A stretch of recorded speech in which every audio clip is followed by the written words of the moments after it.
சில தூக்கம் வரல அப்படின்னு சொல்லுவாங்க. ஆனால் அதுக்கான காரணம் தெரியாமல் அவஸ்தைப்படுவாங்க. காரணத்தை தெரிஞ்சுக்கணும். பார்த்தா சாதாரண காரணமாக தான் இருக்கும். இந்த மின்விசிறி போட்டுகிட்டே தூங்குறாங்க பாருங்கள். குளிர்காலத்தில் கூட மின்விசிறி போட்டுக்கிட்டே தூங்குவாங்க. மின்விசிறி மேலே சுற்றிக்கிட்டே இருக்கும், இவங்க தூங்கிக்கிட்டே இருப்பாங்க. கண்டிப்பாக குளிர்காலத்துலலாம் மின்விசிறி போட்டு தூங்குனீங்கன்னா உங்களுக்கு தூக்கமே வராது. அந்த காற்று, குளிர்ந்த காற்று பட்டுக்கிட்டே இருக்கும். உங்களால் நீங்கள் தூங்கவே முடியும். என்ன தான் போர்வை எடுத்து போத்துனாலும் அந்த குளிர்காலங்களை மின்விசிறி போட்டுக்கிட்டே தூங்கக்கூடாது. குளிர்காலம் வந்துருச்சா மின்விசிறி ஆஃப் பண்ணிடணும். நிறைய பேர் ஏன் எப்போதுமே மின்விசிறி ஓடினா தான் அவங்களுக்கு தூக்கமே வரும். பயம். காரணம் என்னென்னா பயம். தனிமையில் ரொம்ப அமைதியாக தனிமையாக தூங்குறது. தனிமையில் படுக்க மாட்டாங்க. தனிமையில் படுத்தால் அவங்களுக்கு பயமாக இருக்கும், அவங்களுக்கு தூக்கம் வர்றது. அதே மாதிரி ரொம்ப அமைதியாக இருந்தாலும் பயப்படுவாங்க. அதுக்காக தான் இந்த துணைக்காக ஏதாவது சத்தம் கேட்டுக்கிட்டே இருக்கணுங்கிறக்காக மின்விசிறியை ஓட விட்டுக்கிட்டே தூங்குவாங்க. இது என்ன ஆகும் அப்படின்னா, இந்த குளிர்காலங்களில் பார்த்திங்கன்னா, குளிர்காலங்கள்லேயே அவங்க மின்விசிறி போட்டே தூங்குவாங்க. மார்கழி பனியில் கூட, பனிக்காலங்களோட மின்விசிறியை போட்டே தூங்குவாங்க. அந்த மின்விசிறி ஓடுகிற சத்தம் அது இருந்தால் தான் அவங்களுக்கு தூக்கம் வரும். அந்த மாதிரி அது ஒரு பயத்தை அடிப்படையாக கொண்டு, ஒரு அமைதியை நேருக்கு நேராக சந்திக்கணும், ஒரு அமைதியை எதிர்கொள்ள வேண்டும், அமைதியில் உள்ள இன்பத்தை அனுபவிக்க வேண்டும் அப்படின்னா அதுக்கு ஒரு தைரியம் வேணும். அந்த தைரியம் இல்லாதனால அவங்க என்ன பண்ணுவாங்கன்னா, அமைதியை பார்த்து பயப்படுறது. சத்தமே இல்லாத அந்த இரவு, அதை பார்த்து அவங்க பயப்படுவாங்க. அதனால என்ன பண்ணுவாங்கன்னா மின்விசிறியை ஓட விட்டுருவாங்க. அப்போ என்ன ஆகும் அப்படின்னா, மின்விசிறி ஓடுறதுனால அந்த குளிர்ந்த காற்று பட்டுகிட்டே இருக்கும். குளிர்காலங்களில், ஒரு மார்கழி பனி காலங்களில் கூட, குளிர்ந்த காலங்கள் கூட உடம்புல அந்த குளிர்ந்த காற்று பட்டுக்கிட்டே இருக்குமா, அதனால் அவங்களுக்கு அந்த தூக்கம் வராது. ஒரு கதகதப்பாக, அந்த குளிர்காலங்களில் ஒரு கதகதப்பான சூழல் இருக்கணும், ஒரு அமைதி இருக்கணும். அமைதி. எவ்வளோ தான் குளிர் இருந்தாலும் செயற்கையாக நம்ம ஒரு ஃபேனை ஓட விட்டு காற்றை சுழட்டும் போது அந்த குளிர்காலங்களில் அது இன்னும் அதிக குளிரை தரும். அது தூக்கத்தை வரவிடாது. அதனால் நல்லா ஆழ்ந்த தூக்கத்தை அனுபவிக்க விடாது. அதனால் குளிர்காலங்களில் நம்ம ஃபேன் போடாமல் ஒரு அமைதியாக இருக்கணும். அமைதியாக நல்லா போத்திக்கிட்டு தூங்கலாம்.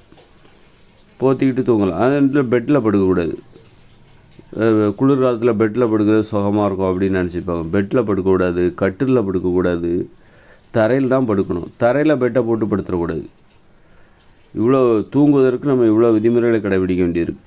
எனக்கு என்ன சொன்னேன்னா, தலைவணி வச்சு படுக்கலாமா, தலையணை கூட வைக்கலாமா கூடாதா? கண்டிப்பாக வைக்கக்கூடாதுன்னு நான் நினைக்கிறேன். ஆனால் இன்னும் அதற்கான உண்மை எனக்கு கிடைக்கல. அது திரும்ப நான் பரிசோதனை பண்ணி பார்க்கணும். தலையணை இல்லாமல் படுத்துருப்பதற்கு நான் நிறைவேற்றி முயற்சி பண்ணியிருக்கேன், படுத்துருக்கிறேன். ஆனால் அப்படி ஒரு உண்மை, அதில் என்ன அப்படி ஒரு உண்மை எதுவும் இருக்குதா அப்படின்னு நான் இனிமேல் தான் முடிவு பண்ணணும். பாருங்கள், அப்போது பெட்டில் படுக்கக்கூடாது, கட்டிலில் படுக்கக்கூடாது, தரையில் தான் படுக்கணும். தரையில் பாய் விரித்து நல்லா போத்திக்கிட்டு படுத்துக்கணும். நல்லா குளிர்காலங்கள்லாம் நல்லா போத்திக்கிட்டு தான் நல்லா படுக்கணும். இந்த வெளியில் உள்ள குளிர் நம்மளை தாக்காமல் இருக்கிறதுக்கு நம்ம இந்த போர்வை நல்லா பயன்படுத்தி அதன் மூலம் ஒரு கதகதப்பான சூழ்நிலை நல்லா தூங்குவதற்கு அது தேவைப்படுகிறது. அப்புறம் மின்விசிறி குளிர்காலங்களில் பயன்படுத்துவதை தவிர்க்கவும். ஆனால் அதே நேரத்தில் வெளியில் ஜன்னல்லாம் திறந்து விடலாம். ஜன்னலையும் பூட்டிக்கணும் அப்படின்லாம் ஒன்றும் அவசியம் கிடையாது. வெளியில் உள்ள அந்த வெளிக்காற்று ரொம்ப அதிகமாக காற்றடிக்குது பனிக்காலத்தில் அப்படின்னா அந்த காற்றை கட்டுப்படுத்துவதற்காக ஜன்னலை மூடலாம். தவிர வேறு வெளிக்காற்று எதுவுமே வேகமாக காற்றடிக்கலை குளிர்காலங்களில் அப்படின்னா ஜன்னல் நம்ம திறந்தே வச்சிடலாம். அந்த உள்ளே இருக்கிற காற்றும் வெளியில் உள்ள காற்றும் வெளியில் போயிட்டு வரணும். அதனால் குளிர் அதிகமான கூட பரவாயில்ல, நல்லா போத்திக்கிட்டு கூட தூங்கலாம். ஆனால் அந்த செயற்கையாக மின்விசிறியை ஓட விட்டு சுத்த விட்டுட்டு தூங்கக்கூடாது. அது எப்போ அப்படின்னா இந்த குளிர்காலங்களில். வெயில் காலங்களில் வேறு வழியில் நம்ம மின்விசிறி போட்டு தான் ஆகணும். மின்விசிறி இருந்தால் தான் தூங்க முடியும், இல்லைனா ஏசி இருந்தால் தூங்குவாங்க.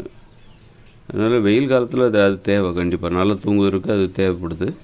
அதே நேரத்தில் குளிர்காலத்தில் எப்போவும் இந்த மின்விசிறி சத்தம் கேட்குறதுக்கே அடிமையாகிறவங்க தான் குளிர்காலத்தில் கூட மின்விசிறியை போட்டு தூங்கிட்டு இருப்பாங்க. அதை தவிர்க்க வேண்டும். ஆனால் அதே நேரத்தில் என்ன ஆகும்னா, அப்படி தூங்கும்போது குளிர்காலத்தில் கூட மின்விசிறியை போட்டு தூங்குவாங்க. ஆனால் தூக்கம் வராது அவங்களுக்கு. அதுக்கான காரணம் என்னென்னு அவங்களுக்கு தெரியாது. தெரியாமலேயே ஃபேனை ஓட விட்டு ஃபேனை ஆஃப் பண்ணாலும் அவங்க ஒத்துக்க மாட்டாங்க. அந்த அளவுக்கு அதுக்கு அடிமையாகி போய் கிடப்பாங்க. அந்த மின்விசிறி சத்தத்துக்கு அடிமையாகி கிடப்பாங்க. அந்த அமைதியாக தூங்குறதுக்கு, அமைதியான ஒரு இரவில் தூங்குவதற்கு பயப்படுவாங்க. சுற்றுமுற்றும் அமைதியாக இருக்கும். மின்விசிறி போடலைன்னா இரவு நேரத்தில் ரொம்ப அமைதியாக இருக்கும். அதை பார்த்தா அவங்களுக்கு என்னவோன்னு இருக்கும். அப்படி அதை பார்த்து அதனால் ஏதாவது சத்தம் கேட்கணும் அப்படிங்கிற மின்விசிறியை போடுவாங்க. அதனால் வந்து நமக்கு எப்படியெல்லாம் தூக்கம் வர மாட்டேங்குது, ஏன் தூக்கம் வர மாட்டேங்குது, எதனாலலாம் தூக்கம் வர மாட்டேங்குது அப்படின்னு சொல்லிட்டு நிறைய காரணங்கள் இருக்குது. நம்ம தூக்கம் வராமல் இருப்பதற்கு நிறைய அதெல்லாம் நம்ம செய்யக்கூடாது. அதெல்லாம் அதுக்கு தான் அறிவுபூர்வமான வாழ்க்கை. அறிவுபூர்வமாக மூட நம்பிக்கை அடிப்படையாக கொண்டு வாழ்ந்தோன்னா நமக்கு தூங்க முடியாது, வாழ முடியாது. எதுவுமே தெரிஞ்சிக்காமல் முட்டாளாவோ மூட நம்பிக்கையாகவோ இருந்துட்டோம் அப்படின்னா, அறிவுங்கிறது வேறு ஒன்றும் இல்லை. தூங்குவதற்கு தேவையானது தான் அறிவு, வாழ்வதற்கு தேவையானது தான் அறிவு, ஆரோக்கியமாக வாழ்வதற்கு தேவையானது தான் அறிவுங்கிறது அவ்வளோதான். அறிவு இருந்தால் தான் தூங்கவும் முடியும், அறிவு இருந்தால் தான் வாழ முடியும்.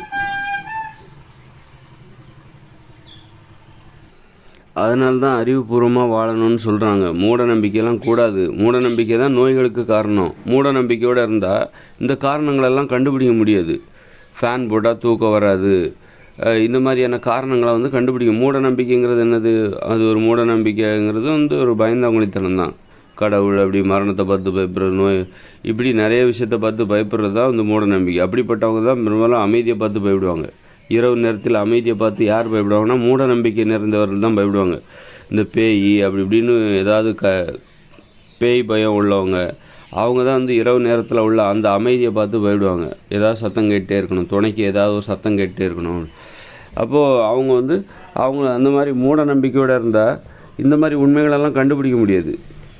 ஒரு ஃபேன் போட்டு அந்த காற்றுல தூங்கினாக்கா, இரவு நேரத்தில் குளிர்காலத்தில் தூங்கினா தூக்கம் வராது.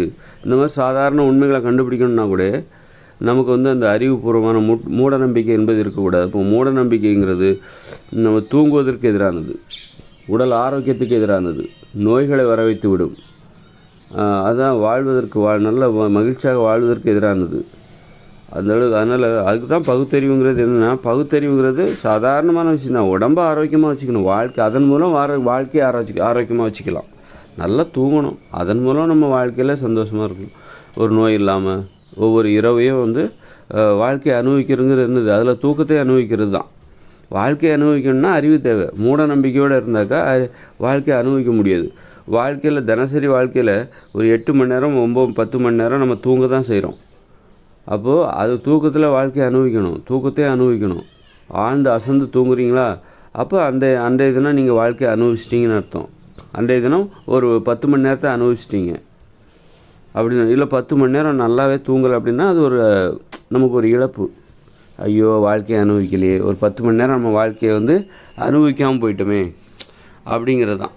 அப்போது வாழ்க்கையில் நான் வந்து சின்ன வயசுலேருந்து நான் நல்லா தூங்குவேன்ப்பா, எனக்கு தூக்கங்கிறது நல்லா இருக்குது அப்படின்னா வாழ்க்கையில் பெரும்பாலான நேரங்களை நம்ம வந்து அனுபவிச்சிருக்கோம்னு அர்த்தம்.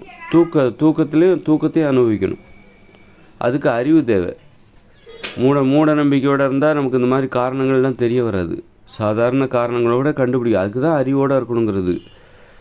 அறிவை வளர்த்துக்கணும், அறிவை போற்ற வேண்டும், அறிவை கொண்டாட வேண்டும். மூட நம்பிக்கையை கொண்டாடக்கூடாது, மூட நம்பிக்கையை தூக்கி கொண்டாடக்கூடாது. மூட நம்பிக்கைக்கு பாதுகாப்பு கொடுத்துட்ருக்காங்க. எங்கள் மதத்தினர் மனம் புண்படும்படி பேசிவிட்டார், எங்கள் சாதியினர் மனம் புண்படும்படி பேசிவிட்டார் அப்படின்னு சொல்லி மூட நம்பிக்கையை போய் பாதுகாத்துக்கிட்டு இருக்காங்க. மூட நம்பிக்கையை விமர்சித்தாக்கா உடனே அவங்க மேலே கேஸ் கொடுத்து உள்ளே போட்டுட்ருக்காங்க. என்ன உலகம் பாருங்க.